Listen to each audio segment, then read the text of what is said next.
So in this presentation, we're going to take another one of those number 4 waymarks. I know some of you are coming in here late, so I'm just trusting that the Lord's going to help you follow along with this. On page 15 of your notes, the first link in the story,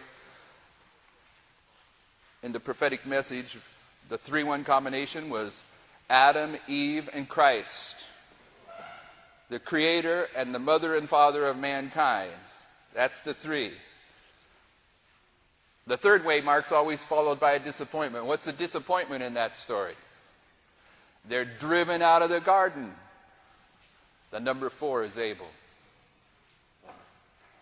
All right. After that,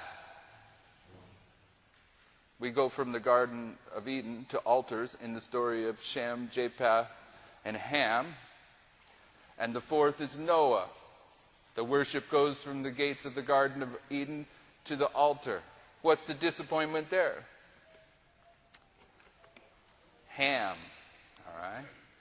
Ham's the disappointment in that story. Notice that once again the 3 are the fathers of mankind. Just like Christ was the creator and Adam and Eve were the mother and father. Shem, Ham, Japheth, fathers of mankind. They're all family members. Abel was a family member. Noah's a family member. These links in the chain, they're connected to the previous link. And the 4th waymark in that link is Noah. And what's Noah teach us? What's Noah teach us? That when the 4th waymark arrives at the end of the world, you best understand that probation closes at the Sunday law.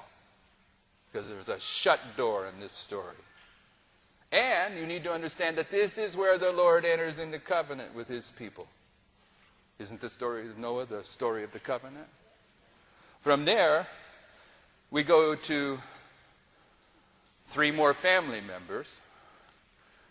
Aaron, Miriam, and Moses. And now we're watching the dispensation change from altar worship to tent worship. What's the disappointment in that story? Like Ham was a family member, it's a family member, and it's a family member of Aaron. Family members of Aaron. Aaron's 2 sons, right? Nadab and Abihu. Unholy fire in the sanctuary that's being built right when the transition from altar worship to tent worship is taking place. There's a disappointment. And here, Aaron, Miriam, and Moses have been leaders. Now the number 4 is not a family member. There's a little bit of change in this link, but it's still a new leader. These 3 leaders are followed by another leader, and the number 4 waymark in this history is Joshua, which tells us that in our day and age, that Joshua is prefiguring when Babylon is brought down, because Joshua is the one the Lord uses to bring down Jericho, typifying the bringing down of Babylon. And when did Jericho come down? It came down in the sounding of the 7th trumpet. All right? And we are now living in the sounding of the 7th trumpet. And the 3rd woe of the 7th trumpet arrived on September 11th, 2001. From there, we go to 3 more family members in the next link of the chain. I hope for those of you that are hearing this first time that you have the ability to follow me. But the next dispensational link in the chain of prophecy is 3 family members. But it's not holy family members like Moses and Aaron and Miriam, is it? It's Eli and Hophni and Phinehas. And the dispensational change here is going from the place where the tent was located in Shiloh. That's going to be set aside. And Jerusalem is going to be chosen for the place of worship. Okay? What's the disappointment? Well, Ham, it was a family member. Nadab and Abihu, family member. Who's the family member in the story of Eli and Hophni and Phinehas? Phinehas' son. Ichabod, the glory departed. There's the disappointment. And who's the number 4? Those 3 leaders are replaced by a new leader named Samuel, not a family member, but Eli and Hophni and Phinehas. They were ordained to do the work, were they not? Was Samuel? No, Samuel was just chosen. The time period of the fourth angel's message, the Lord is going to call men from the common walks of life to finish the work, just like he called the fishermen in the time of Christ and the tax collectors. That's part of the story of this history. Those that have been ordained to do the work are not going to meet the requirements to do the work. And what's the requirements to do the work?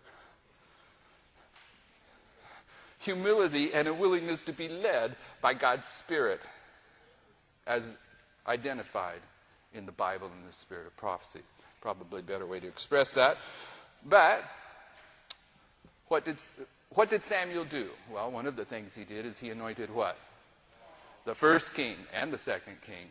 And on the third king, Solomon, what happened? The permanent temple is built in Jerusalem. And on the third king, the permanent temple is built. What's the disappointment? Solomon's son. When Solomon's son comes along, what happens? The kingdom is rent in two. Okay. 3 kings, Saul, David, Solomon, followed by a 4th king, Rehoboam.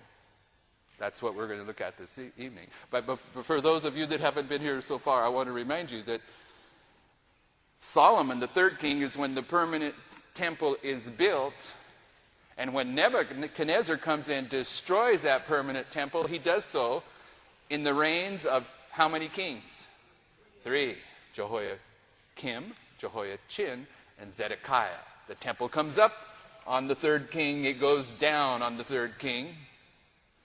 And they go into into Babylon for how many years? 70 years. And at the end of 70 years, what does the Lord do? He raises up 3 kings, Cyrus, Darius, and Artaxerxes, to do what? Rebuild the temple. Okay. On the testimony of 2 or 3, a thing is established. The Lord is marking these histories. And these 3 kings are always part of a link. There's a 3-1 combination. And the first 3 kings, the ones that we're looking at here, are Saul, David, and Solomon. And the disappointment is the rending of the kingdom, no doubt. And the 4th waymark in this story is the story of Rehoboam. Everyone know that story? Do you know that story? Okay, now let me throw another thought in here. Just step out of this for a moment. This is easy to follow, but it needs to be thought about.